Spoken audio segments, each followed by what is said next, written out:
Hey guys, my name is Mysca and welcome to Overwatch Central. So today I'm here for another Roundup-like video. It's kind of around news, but just any recent events or things that have happened around Overwatch, in the community, in the game, or just any other things that are Overwatch related. The goal of this video is to give you the scoop of news you may have missed, or just clear up things that there's a lot of misinformation around, that sort of thing. Either way, let's get started with our first piece for this week, which is about the Overwatch World Cup.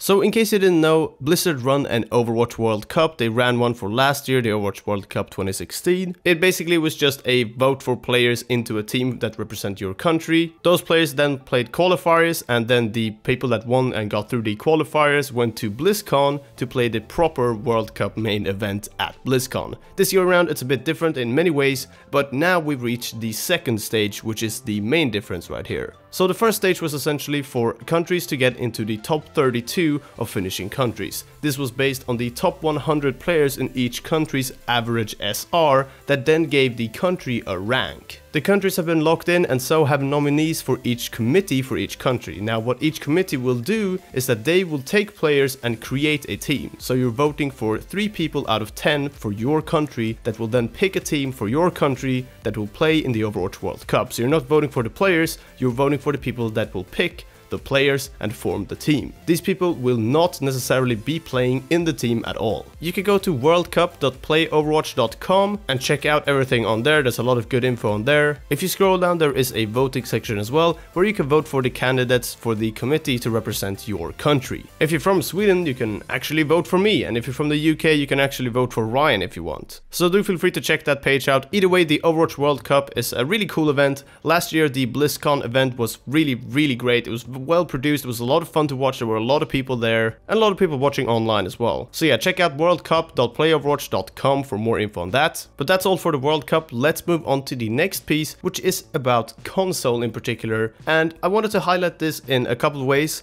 But the main story here is basically that there was another Reddit post highlighting the fact that Blizzard are actually working on a console report system, and they have been for a while. Now this Reddit post linked to an article that is actually kind of old. It was back in late January this year that Jeff Kaplan talked about it and that they were working on features for console around a reporting system. But the main reason as to why I wanted to bring this up again is to not only show that Blizzard are actually working on fixing console stuff, but also the fact that there has been a lot of discussion around the fact that console players don't really get included in these special events that are linked to Heroes of the Storm, for example, as whilst they can get the skins, they might not have a PC, and because of that can't play Heroes of the Storm and can't get these skins. Some feel that console is getting a bit neglected because of this, and I definitely understand where those people are coming from. I do feel like Blizzard are trying their best to promote another game of theirs in a fair and fun way, and in the end they are actually allowing console players to link up their Battle.net accounts so they can play Heroes of the Storm on PC and get the skins on console. So they have actually put a lot of effort into that. But of course, if you don't have a PC at all, it's gonna be hard to participate. Now, to be honest, this is kind of just the nature of what it's like with console versus PC. It's always gonna be easier for Blizzard to work on stuff that is related to PC, as they have their own platform there that they can market through, release news through, update their games and add new patches with, and they just have a lot more freedom with anything PC related. So I don't want to blame Blizzard too much for this sort of stuff, but I did want to take this opportunity to just highlight this discussion, and I don't want to be the type of person that just ignores this discussion that has been going on in the community for this past week. Basically, there's been a lot of videos around console neglect and articles here and there. So yeah, I just wanted to bring it up for you console players so you know that we are noticing. We try to be fairly neutral on this channel as well overall, but yeah, hopefully this is something that Blizzard can work even more on, and I do hope that this console report system is not too far away. Alright, to finish this video off, we have 2 smaller pieces of news that I just sort of wanted to include to, well, I guess quickly go over some more smaller things that are still kind of important and you may have missed, and they are definitely still interesting. So to begin with, D.Va was actually recently disabled in the game. She was just removed entirely from the game, at least from competitive play, and this is not due to D.Va being broken or that Blizzard just don't like the character or something like that, but because she was actually causing crashes. Not only crashes of the game client, but apparently servers entirely, or at least games entirely. This meant that sometimes when people were in comp and there was a D.Va on their team or the enemy team, the game would in certain situations just crash and end entirely, as it counts as you leaving the game.